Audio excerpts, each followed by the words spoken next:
Okay, tonight we continue reading The Amazing Spider-Man, an origin story. Spider-Man. Up to chapter 5. It's the weekend and it's enjoying tea. Okay. 800, 900 and 1,000, the promoter said. He didn't smile as he handed Peter a stack of bills.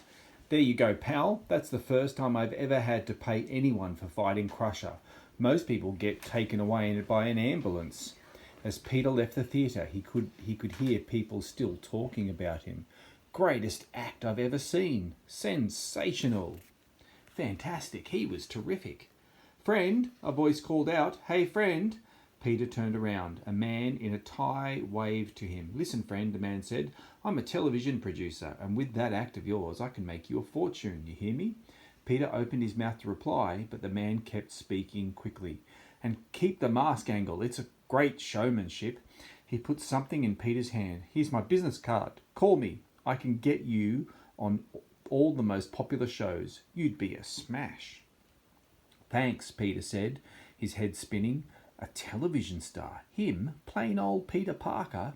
He looked at the money he'd made wrestling. It was more than he'd ever had. But that man had said he could get Peter even more.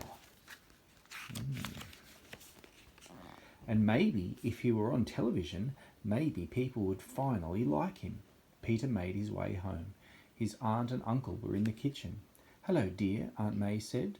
What's doing, Pete? Uncle Ben asked. Peter said, how could he possibly explain all that had happened that day? Peter wasn't sure himself. I think I'm going to go up to my room for a bit, he mumbled. Peter sat on his bed, then stood back up. He was too excited and confused to be still. Too much had happened to him. He looked at himself in the mirror. He didn't look different. He still looked like Peter Parker. Peter Parker, the man who had said he couldn't just be himself.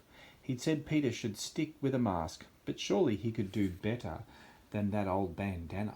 He needed a costume. But what kind of costume? Well, Peter thought, you got bit by a spider and you've got the powers of a spider. Why not a costume to match?